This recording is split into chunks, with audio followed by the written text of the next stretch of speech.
I'm at the launch of Science Forum South Africa 2018 and I'm on a mission to find water. Not that kind of water, but water in science.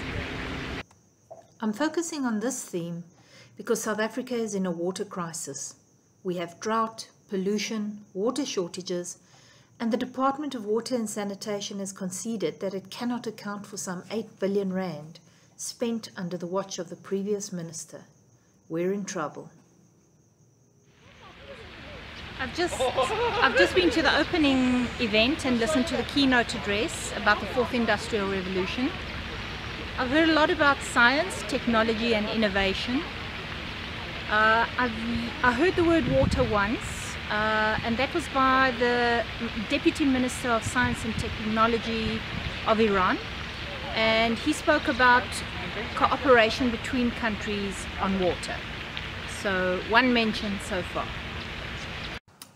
According to the Development Bank of South Africa, we are the 30th driest country in the world, and the intensity of our water use at 31% of the available resource is high by world standards.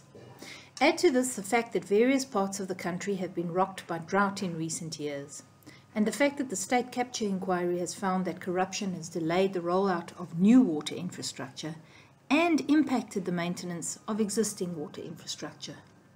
According to the Department of Water and Sanitation's master plan, the backlog is 3 billion rand. So as you can see, things are buzzing here today. It's day 2.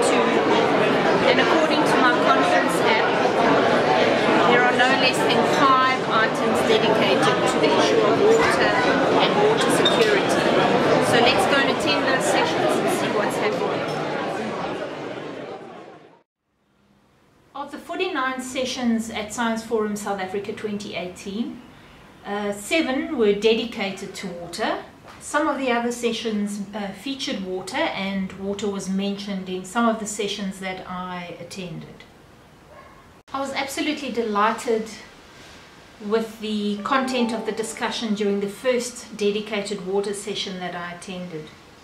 It was titled Synergizing Innovation Institutions for Water Security. A very important discussion, and basically what they discussed was how to build the national system of innovation for water in South Africa, and also how to streamline the system. Despite the problems I've highlighted already, South Africa has a cadre of excellent water experts who are trying to solve the problems that we face. The Water Research Commission, that's our premier water research body, coordinates and funds most of the work and is still highly regarded in all circles, despite the problems in the water ministry at a national level. The panel of speakers during this session confirmed that water security is a substantial risk to the country and that South Africa needs a robust water NSI. They discussed ways to get water institutions to work together to mitigate the risk. Some ideas mentioned included using the Department of Science and Technology's roadmap as a guide, and involving small business such as those located at the Innovation Hub.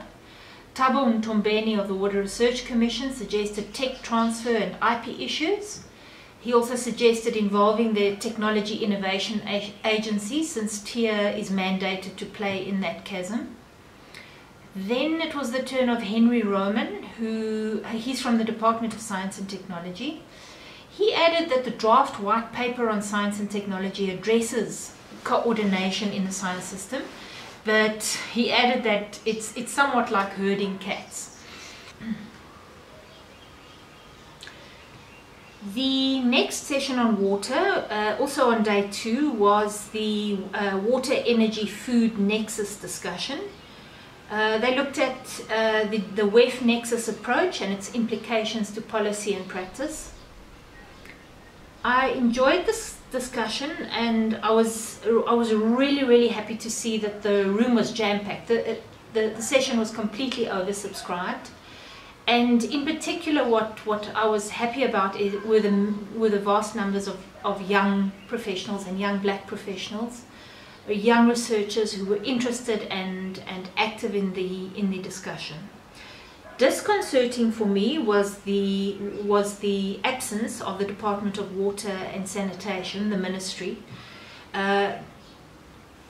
except for one quiet young man sitting in front of me. When somebody asked, "Is there anybody here from DWS?"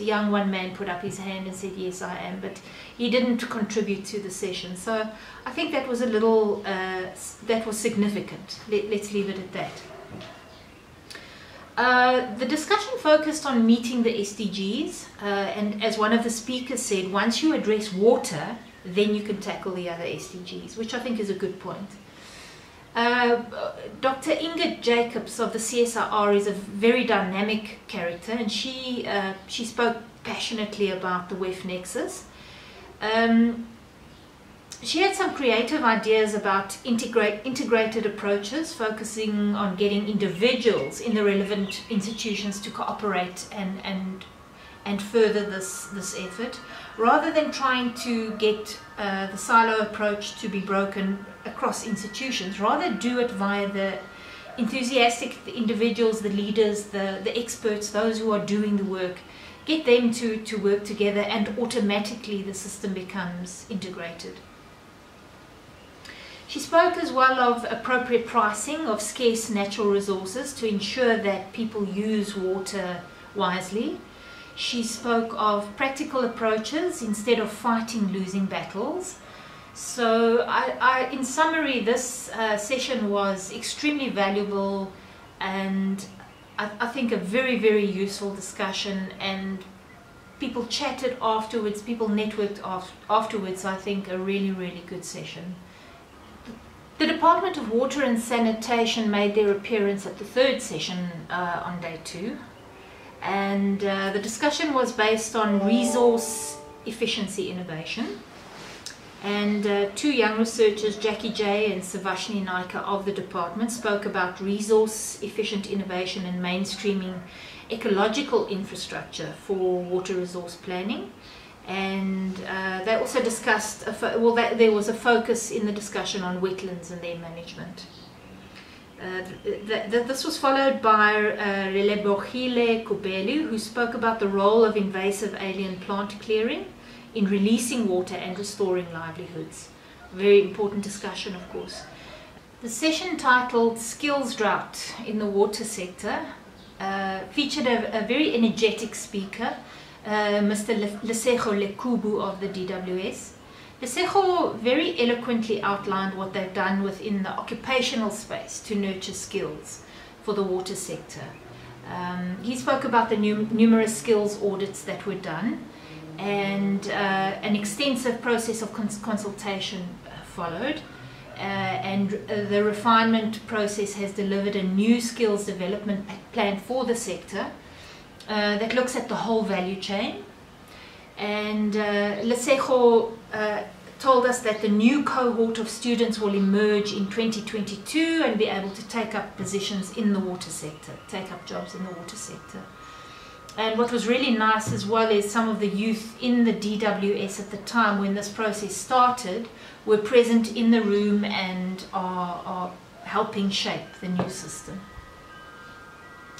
The SECO session reminded me that despite widely acknowledged and enormous problems in the department, the Department of Water and Sanitation, the ministry, many officials do excellent work. They are systematic, they consult stakeholders, and they're thorough. And that kind of work often goes unrecognized. So I was really happy to see him featured there. Sadly, at the end of his session, Lesego made the announcement that unfortunately he has resigned from the department, although he will remain in the water sector. And this is a refrain I'm hearing all too often as the ministry bleeds skilled expertise. I do a lot of writing about water. I write for the Water Research Commission. I'm a contracted writer, and I just keep hearing all the time about good people leading the department. So that's the other side of the coin. So I'm positive, but I do have concerns about such things. The remaining water sessions included a talk by Jessica Druitt and Gillian Black of the Sustainable Livelihoods Foundation about science engagement and ethics. They've been working on a highly creative bucket loads of health program.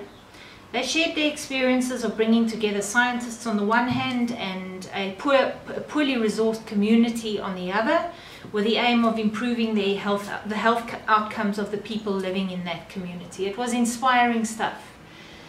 Their case studies and the little stories that they shared were really inspiring.